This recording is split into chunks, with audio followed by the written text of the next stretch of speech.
Olá, graça e paz. Tudo bem com você? Tudo bem com sua família? Graças a Deus. Que Deus te abençoe. Êxodo capítulo 12, a instituição da Páscoa. Disse o Senhor a Moisés e Arão na terra do Egito: Este mês vos será o principal dos meses. Será o primeiro mês do ano. Falai a toda a congregação de Israel, dizendo: aos 10 desse mês, cada um tomará para si um cordeiro, segundo a casa dos pais, um cordeiro para cada família.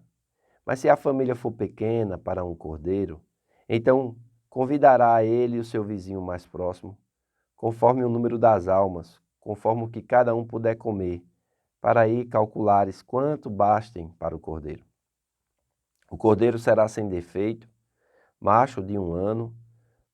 Podereis tomar um cordeiro ou um cabrito, e o guardareis até o 14º dia deste mês.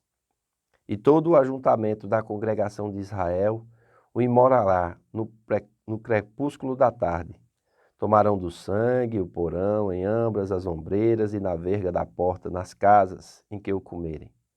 Naquela noite comerão a carne assada no fogo, com pães asmos e ervas amargas a comerão. Não comereis do animal nada cru, nem cozido em água, porém assado ao fogo, a cabeça, as pernas e a frissura. Nada deixareis dele até pela manhã. O que, porém, ficar até pela manhã, queimá-los-eis. Desta maneira o comereis: lombos cingidos, sandálias nos pés, cajados na mão. Comê-lo-eis à pressa, é a Páscoa do Senhor. Porque naquela noite passarei pela terra do Egito e ferirei na terra do Egito todos os primogênitos, desde os homens até os animais. Executarei juízo sobre todos os deuses do Egito. Eu sou o Senhor. O sangue vos será por sinal nas suas casas, em que estiverdes. Quando eu vir o sangue, passarei por vós, e não haverá entre vós praga destruidora que eu feri à terra do Egito. Este dia vos será por memorial, e o celebrareis como solenidade ao Senhor. Nas vossas gerações o celebrareis por estatuto perpétuo. 7 dias comereis pães asmos. Logo no primeiro dia tirareis o fermento das vossas casas, pois qualquer que comer coisa levedada, desde o primeiro dia até o 7º dia, esta pessoa será eliminada de Israel. Ao primeiro dia haverá para vós outros santa assembleia. Também ao 7º dia tereis santa assembleia. Nenhuma obra se fará nele, exceto o que diz respeito ao comer. Somente isto podereis fazer. Guardai, pois, as festas dos pães asmos, porque neste mesmo dia tirarei vossas hostes da terra do Egito. Portanto, guardareis esses dias nas vossas gerações por estatuto perpétuo. Desde o dia 14 do primeiro mês, à tarde, comereis os pães asmos até a tarde do dia 21 do mesmo mês. Por 7 dias não se ache nenhum fermento nas vossas casas, porque qualquer que comer pão levedado será eliminado da congregação de Israel, tanto peregrino como natural da terra. Nenhuma coisa levedada comereis em todas as vossas habitações. Comereis pães asmos. Chamou, pois, Moisés todos os anciãos de Israel e lhes disse: Escolhei, tomai cordeiro, segundo as vossas famílias, e imolai a Páscoa. Tomai um molho de isopo, molhai-o com o sangue que estiver na bacia, e marcai a verga na porta, e suas ombreiras com o sangue que estiver na bacia. Nenhum de vós saia da porta da sua casa até pela manhã, porque o Senhor passará para ferir os egípcios. Quando vir, porém, o sangue na verga da porta e em ambas as ombreiras, passará o Senhor aquela noite e não permitirá ao destruidor que entre nas vossas casas para vos ferir. Guardai, pois, isto por estatuto, para vós outros e para vossos filhos, para sempre. E uma vez dentro na terra que o Senhor vos dará, como tem dito, observai este rito. Quando vossos filhos vos perguntarem: que rito é este? Respondereis: é o sacrifício da Páscoa ao Senhor, que passou por cima das casas dos filhos de Israel no Egito, quando feriu os egípcios e livrou nossas casas. Então o povo se inclinou e adorou. E foram os filhos de Israel, e fizeram isso, como o Senhor ordenaram a Moisés e Arão, assim fizeram. Eita, que texto, hein? Profundo. Quantas verdades nós podemos tirar desse texto?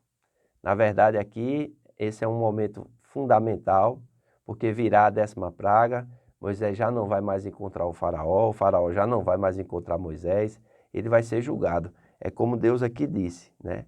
Estou a julgar os deuses do Egito. Como já estudamos, cada praga representava um deus da mitologia egípcia, e Deus estava mostrando para aquela nação, para aquele faraó, que os deuses falsos são ídolos. Somente o Deus verdadeiro é o Deus vivo, que deve ser adorado e só a ele devemos prestar culto.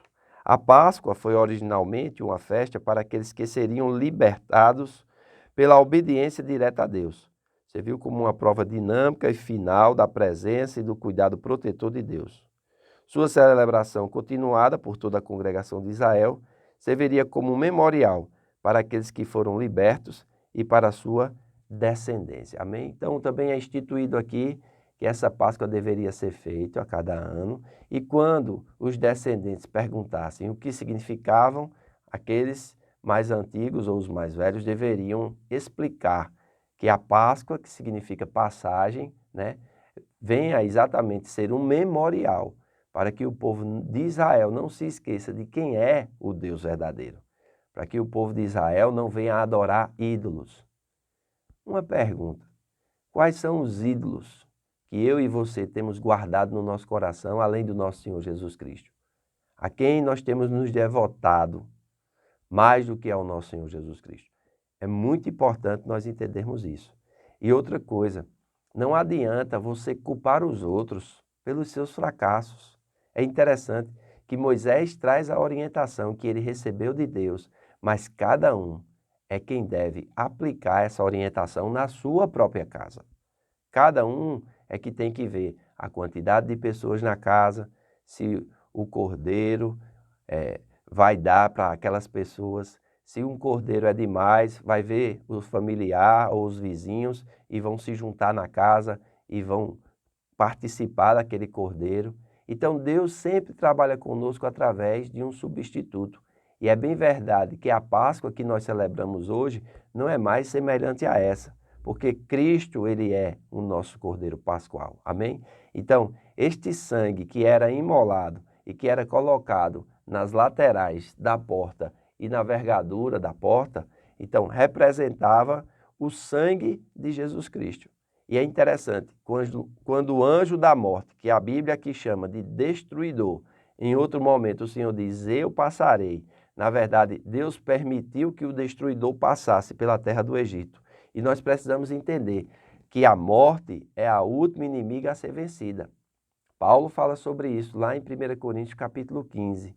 E no livro de Apocalipse, João revela que a morte entregará os seus mortos e ela mesma será lançada no lago de fogo e de enxofre, que foi feito para Satanás e os demônios. É interessante, quando o destruidor passar, vendo o sangue nos vergais da porta, ele vai passar por cima daquela casa. Amém? E foi isso que aconteceu. Quando veio a praga dos primogênitos, que é a 10ª praga, que nós vamos comentar no vídeo de amanhã, nós vamos ver que sobre aqueles que haviam obedecido à palavra de Deus e colocado o sangue, ao destruidor ver aquele sangue, ele tinha que passar por cima e não causar a morte do primogênito, nem de homem, nem de animal. Então vejam que o que nos protege de todo ataque maligno é o quê? É o sangue de Jesus. Amém? E ainda que o maligno tente nos atacar, porque nós venhamos a dar alguma brecha, arrependimento vai trazer misericórdia sobre nossas vidas e nós vamos vencer. Ainda que o maligno venha nos atacar, porque estamos no mundo, pela autoridade do nome de Jesus, nós podemos repreendê-lo e a Bíblia diz que ele irá fugir de nós. Então é muito importante nós termos essas compreensões, porque a batalha espiritual ela vai se lidar nessas questões, né? Então o povo de Deus tinha que estar dentro de casa, o povo de Deus tinha que entender esse sacrifício pascual ou essa aliança de sangue, amém? O livro de Êxodo oferece uma compreensão mais desenvolvida da importância dos sacrifícios de sangue. O sacrifício é visto como um meio de salvação para o indivíduo, a família e a nação. O sangue dos animais sacrificiais eram regularmente usado como oferta pelos pecados bem como na congregação dos utensílios do culto, na consagração dos utensílios do culto. Este é denominado pela primeira vez como sangue da aliança, em Êxodo 24, de 5 a 8. É na aliança mosaica e no sacerdócio levítico que somos informados da administração mais elevada do sangue sacrificial. Este significado mais aprofundado do papel do sangue aponta para o sacrifício de Cristo e sua aplicação para a nossa redenção, justificação e santificação. Amém? O escritor aos Hebreus, ele diz lá no capítulo 9, no versículo 11, Cristo se tornou o sumo sacerdote de todos os benefícios agora presentes. Ele entrou naquele tabernáculo maior e mais perfeito no céu, o qual não foi feito por mãos humanas, nem faz parte deste mundo criado, com o seu próprio sangue, e não com sangue de bodes e de bezerros, entrou no lugar santíssimo e de uma vez por todas garantiu eterna redenção. Se, portanto, o sangue de bodes e bezerros e as cinzas de uma novilha purificavam o corpo de quem estava cerimonialmente impuro, imagine como o sangue de Cristo purificará nossa consciência das obras mortas, para que adoremos o Deus vivo, pois pelo poder do Espírito Eterno, Cristo ofereceu a si mesmo, a Deus, como sacrifício perfeito. Por isso, ele é mediador da nova aliança, para que todos os que são chamados recebam a herança eterna que foi prometida, porque Cristo morreu para libertá-los dos castigos do pecado que haviam cometido sob a primeira aliança. Amém? Então é muito importante nós entendermos que agora é Cristo quem nos santifica, é Cristo quem nos justifica, é Cristo quem nos comprou para nós vivermos para Deus. Você está vivendo para Deus? Essa é uma boa resposta que nós precisamos dar a nós mesmos, não às outras pessoas. Amém? Então, faça votos por tua prosperidade e saúde, assim como é próspera a tua alma. Leia sua Bíblia e seja abençoado. Até amanhã.